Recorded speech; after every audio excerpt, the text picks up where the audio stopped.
Hey, what's up everybody? Shannon from Warthog Overland, and we are ready to head out to Michigan's Upper Peninsula for a 9-day trip. So, hope you enjoy. Thanks for watching.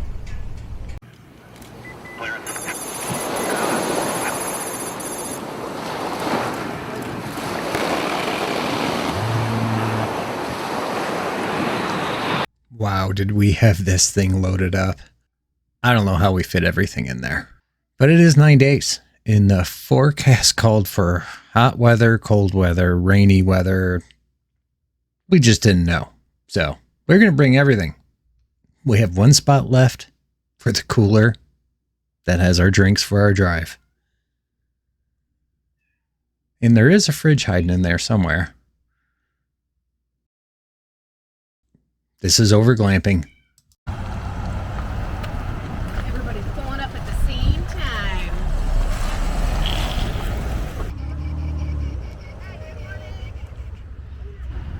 Alright, we got Noble, we got Thunderbolt, we got Oscar Blue, and we got Sergeant Pickle. We're all sagging. We are sagging. I am sagging. You guys, sagging everything look good here. You're not sagging anywhere there. Is that the Blackstone? Shannon? No. Now that we're all together, it's time to start out from our hometown of Muskegon, Michigan for a 4-hour truck to the mighty Mac, the Mackinac Bridge, just to find out there's a traffic jam. And it's going to take us 1 hour and 14 minutes to cross it. I guess that was okay, because you get to see a lot of scenery. Usually when you're flying across the bridge at 50 miles an hour, and the bridge is only 5 miles long, you miss a lot of it. So it was kind of nice to be able to see the water and all the little islands that you never pay attention to when you're going across the bridge. Now for the first leg of this trip, we're in a state park.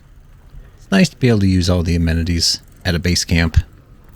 Got in a little later than normal, but we got all set up. Unloading Thunderbolt it's a task in its own. It's the first time we've ever taken Thunderbolt out. Learning on how to load it. If it was Warthog, we'd still be driving because of the weight, and we'd be stuck doing 55 the whole time. After dinner and a good night's rest, it was time to hit the trails. And I had big plans. Of course, nothing goes as planned, do they? I had all these spots mapped out because everybody in our group except me are rock hunters. Pretty big rock hunters. And Lake Superior is known for its Yooper Lights.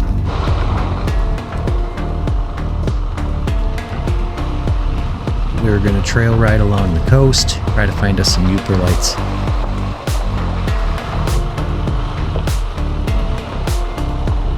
I always butcher explaining Yooper Light.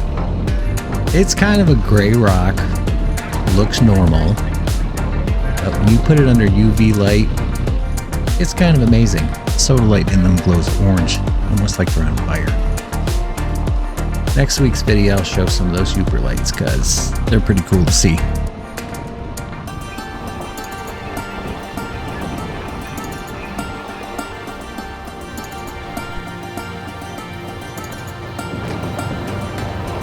Trails were nice. We did some of these last year when we were up there. And of course, I'm very navigationally challenged and I made a wrong turn. So instead of turning all of us around, we were just going to go for it. Trail got pretty tight. I have a lot of new pinstripes on Thunderbolt. It was inevitable. I knew Thunderbolt was going to get scratched up pretty bad.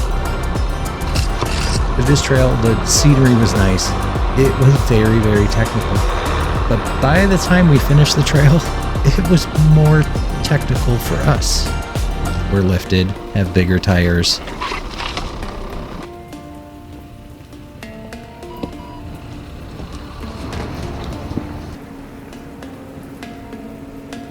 It's a fun trail for a stock Jeep. Lifted with big tires, and especially a Gladiator, I've rated it at a 6. Stock Jeep, it's a 1 to 3. So, we made it out.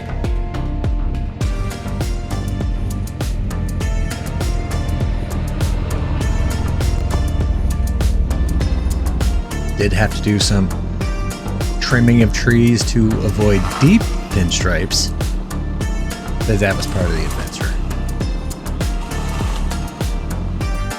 Once we finally got back on the route I had originally planned, we kind of lost most of our time.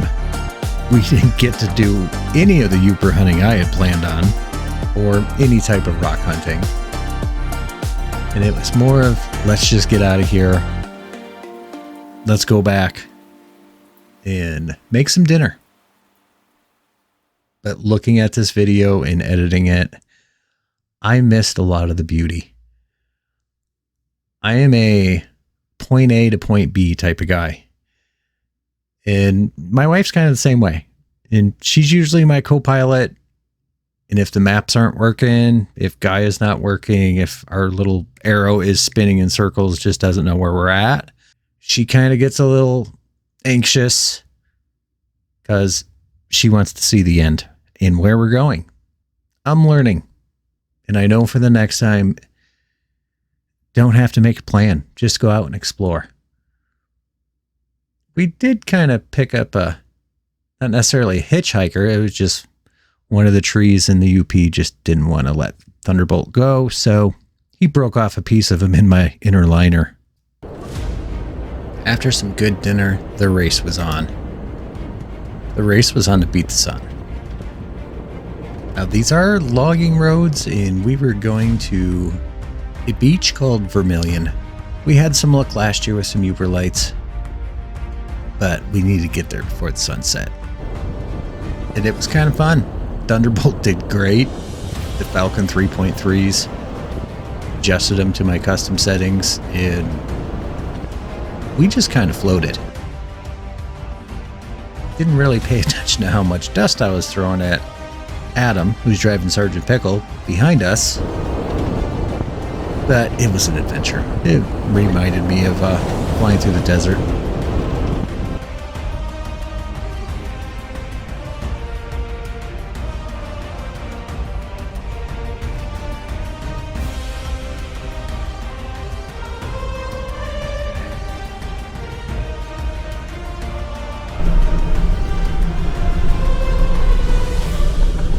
We made it there in perfect time. After parking, getting all our stuff, it's time for a short hike. Well, maybe a short hike. Short hikes for some, not me. But we finally made it. Sun was just setting, and we kind of had the beach all to ourselves, which was nice. There was some people there, and everybody was doing the same thing. Hunting for rocks, especially Yooper Lights. Some of us had success, some of us didn't, but it was time to head back. Stay tuned for next week for the second leg of this adventure. My name's Shannon. This is Warthog Overland. Thanks for watching. Like and subscribe.